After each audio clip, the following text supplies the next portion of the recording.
So we are finally back with Spider-Man and Wolverine now that issue number 3 is out, and it's time to find out what exactly is going on with Spider-Man. See, he saw Wolverine in 4K seemingly killing his parents, and he lost his shit. He attacked Wolverine, completely bloodlusted. He's trying to knock this guy's head off, but Wolverine is entirely too durable, and after Wolverine did his best to try and calm Peter down, he himself loses it, going into the Berserker Rage multiple times. This leads to him overwhelming Spider-Man and impaling him. And now it's time to see the fallout of that fight and see exactly how Peter survives and why he's in the black suit. So let's get into it. And surprisingly, my theory is thrown right out the window. See, what I thought is that Wolverine might have panicked, tried to find a way to get Peter into the symbiote, and that's how he healed. But it turns out someone put him in a black suit, not the black suit, and someone treated his wounds, and now he's in the Savage Land. And things are immediately getting dangerous as he's injured, trying his best to get away from a dinosaur trying to rip him apart. And this injury makes it impossible for Peter to keep his balance, but luckily for him, Wolverine shows up to save his life. And things get brutal fast. This dude jumps off of his own dinosaur right into the eye of the T-Rex and starts rummaging around his head with his claws.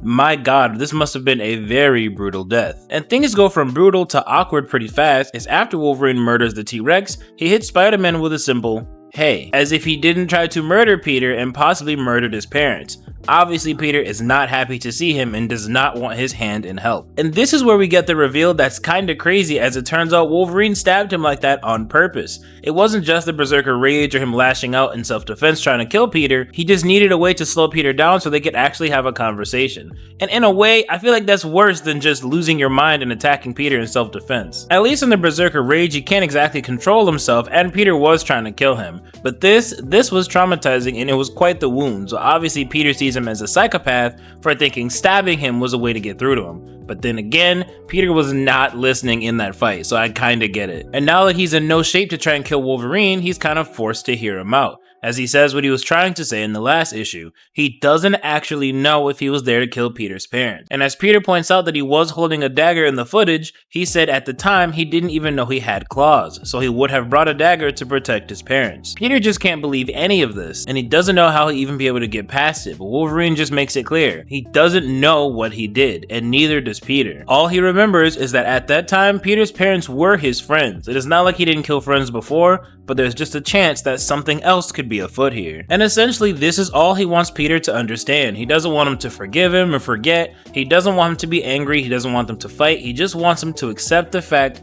that there is a possibility that Wolverine did not do this, that someone is playing them. And if he can do that, maybe they can work together to get out of here. Maybe they can help each other survive this, because someone else changed both of their costumes. Someone else knocked them both unconscious and brought them here to the Savage Lands. Something else is happening outside of them, and he just wants Peter to put how he feels to the side for a moment so that they can figure that out. And we find out why they've been brought here. It looks like someone or a bunch of someones are trying to hunt down Wolverine and Spider-Man, so they've got to run for their lives, which is a lot harder for Peter since he is suffering from 3 different stab wounds. And as they begin to run, Peter realizes something is off, as someone tries to blow Wolverine's head smooth off, but Peter is able to save him with his spider sense as they start looking for an area to have a better advantage to fight back against the people that are hunting them. We even see Peter crack a pretty clever joke that even Wolverine has to give him credit for, as it looks like maybe he's warming up to Wolverine just a little bit. And while they're running, they realize that this is possibly Kraven, as he's the villain that is so obsessed with hunting, but Wolverine helps Peter fill in some of the blanks, because he doesn't really know how they went from the helicarrier to the Savage Lands. But it turns out right after Wolverine stabbed Spider-Man, Kraven and Omega Red came back and jumped him, and after the fight they had that last issue,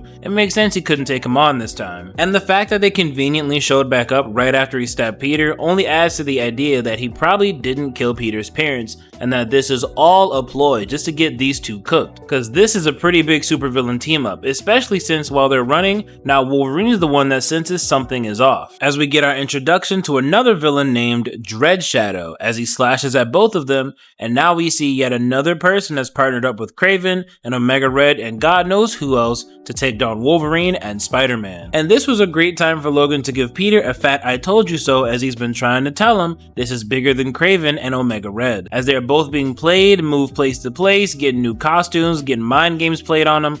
something is going on, and now they have to work together to take down Dread Shadow. And as Peter brings down 2 giant trees to hurry up and end that fight, we now see Kraven, as he and Wolverine did get into a fight off screen, and now he seems to be missing an eye. And as he now begins his own hunt of these two, Spider-Man needs to hurry up and find that spot he was talking about, but his injury is only getting worse. And as Wolverine blows up Kraven, we get a moment for Peter to finally think to himself, what is he doing? Why is he working with Wolverine? Because this is the man that possibly killed his parents. The man that thinks calming someone down is stabbing them in the stomach. He is naturally a killer. But there's also the chance that Wolverine was trying to save his parents. He was already told by the finisher that he's the one that killed his parents. But there is also the chance that all he meant is that he sent someone like Wolverine to do it, so he'd still be responsible. There's just no way to know, and it's hard for Peter to trust anything. And on top of all of this, his wound is only getting worse. And with all of the action that's been going on, it looks like Peter's wounds have reopened and he starts to bleed. And on top of all of that, we got Kraven, Dread Shadow, and his minions who appear right as Peter succumbs to his wounds. Or at least that's what he leads them to believe. As it turns out, they got to the spot Peter was trying to get to,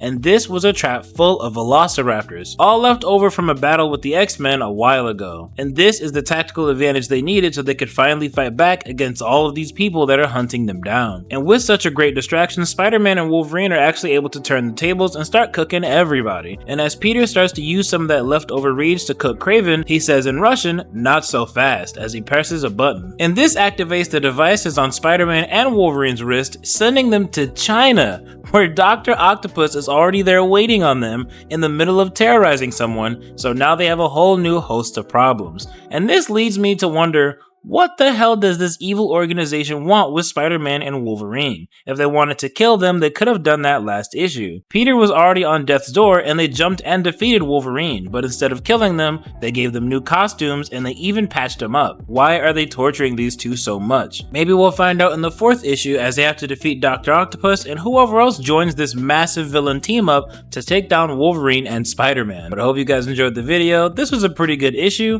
and I will catch you on the next one.